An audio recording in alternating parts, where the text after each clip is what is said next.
Big changes are here for estate and business owners. The new tax law just rewrote the rules on gifting, deductions, and more. What should you do now to protect and grow your wealth? Well, we've got the answers right here for you on UBS Trending.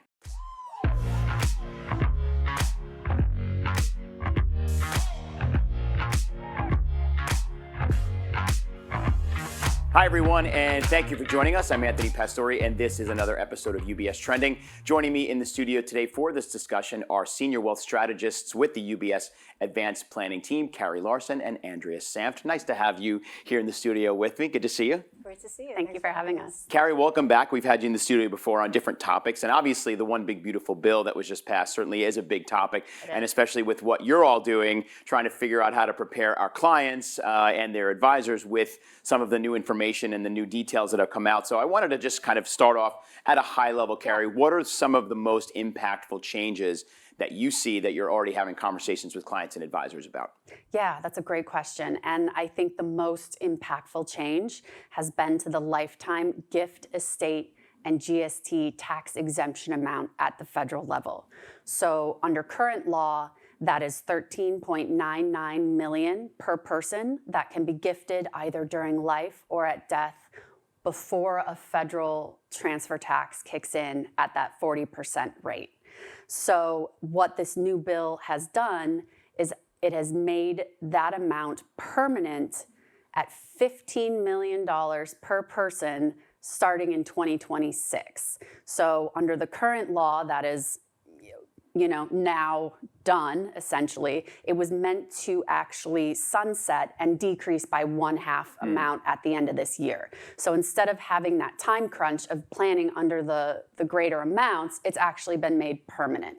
And then it will increase for inflation in 2027 and beyond. Right. Yeah, that chart up on the screen that we just had a second ago, I think is a real helpful aid to kind of just see the progression of how the numbers have changed over time since starting into, we have it going to 2011 and every year, but it's incredible to see now it's at 15 million. So that's a big change. Exactly. Along with the rest of the advanced planning team, I know that you're constantly having conversations with clients every day on their estate planning and their wealth transfer kind of needs. What should clients be doing on the estate planning side, given the changes that we've seen in the tax bill? Yeah, great question. Even though that amount has been made permanent at 15 million, permanent in this context really only means until the next tax law change, which could be in a couple of years or 10 years down the road. No one's really sure. So continuing to plan, despite there not being that cliff time crunch at the end of this year, if it makes sense within your overall legacy goals. Clients who have previously exhausted the $13.99 million, making sure they top up that amount to take advantage of that little over $1 million increase, and then discussing with their tax and legal advisors to see if there are opportunities within their current plan to implement some of the income tax changes that have been beneficial with this new bill. Right.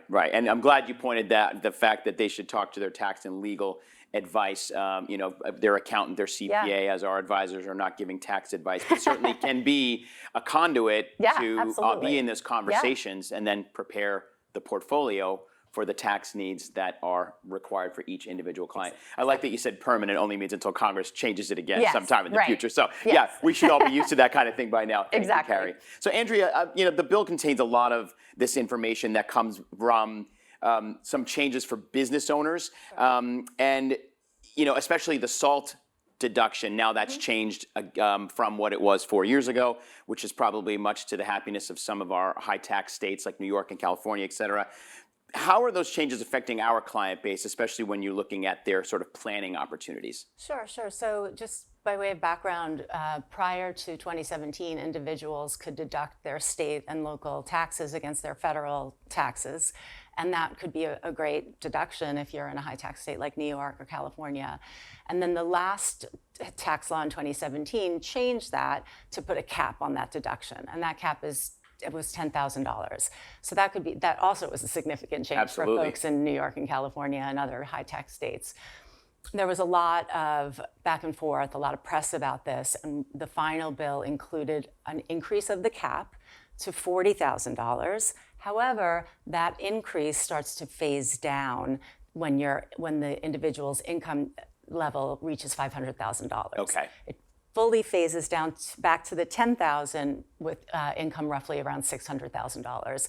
So depending on where you fall within that spectrum, you either have no change or you've got a little bit more of a deduction. Right. So there are some sort of exemptions, or like I should say, like exceptions to the SALT rule deduction. Right. I mean, they increase the cap, but only for taxpayers whose income is lower than that level. Okay. However, there are like planning opportunities there. And so a lot of our clients have, let's say, multiple trusts for family members. Perhaps spreading income across those trusts will, give more opportunities to take advantage of that higher cap. Great. Great. And as far as some of the other income tax changes, I mean, there's charitable deductions that are mentioned in this in the new bill. Itemized deductions at the top of the bracket. So what are some of the things that maybe our clients and investors should be aware of there? Sure. Well, let me address those two things right away. So yes, our itemized deductions are going to be limited. Basically, for taxpayers at the highest tax bracket, there'll be a little bit of a haircut on that deduction, so that basically you can't take advantage of the deduction past the 35% tax bracket.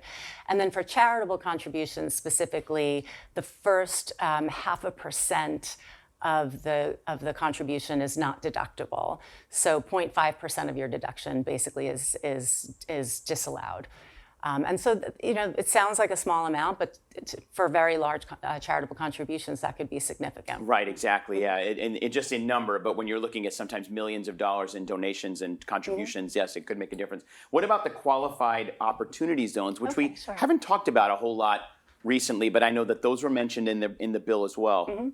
So qualified opportunity zones was a temporary program under the prior law, and it allowed taxpayers to basically roll over some capital gains, defer realizing capital gains for a period of time.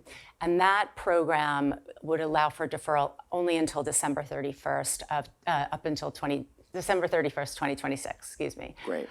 The new law makes the program permanent, redefines what it means to be a qualified opportunity zone, adds a new subcategory called rural opportunity zones, and also creates a 5-year income capital gains tax deferral. And so if you hold your investment for 5 years, you get a 10% step up in basis, meaning in other words that you get to exclude 10% of your gain. If you hold on to that investment for 10 years, you get to exclude all of your gain, or you get a full fair market value adjustment to your basis.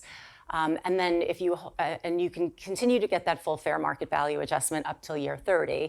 And then if you hold it beyond year 30, then you start to recognize the gains thereafter. Yeah, definitely some significant changes in there, especially in a lot of those that might impact our clients at the firm. Carrie, as we're sort of wrapping up, what's the big takeaway? What should folks know as they're preparing for all of these changes to take place?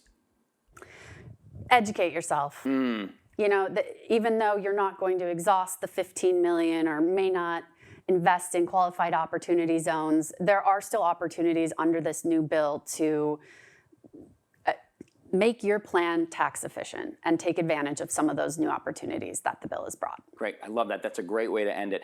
Thank you both. Some great information in there. I know we're only scratching the surface really on the bill because there's so many pages of it, but this was a great start. So thank you for all the work you do and working with our clients and advisors. Good to see both Andrea and Carrie. Thank you. Thank you so much. Great, and thank you all for joining us. There's a lot more information on everything coming out of UBS at our Insights website, ubs.com/views. Plus, you can follow UBS on social media. We're on LinkedIn, Facebook, and Instagram. You can also check out the dedicated UBS Studios page at UBS Trending. Lots of content there for you. And as we have said already in the show, if you would like to continue this conversation, we hope that you do. Make sure the first call you're making is to your financial advisor. Until next time, I'm Anthony Pastore. We wish you a great rest of your day, everybody. And remember to keep your eyes on what's trending. See you soon.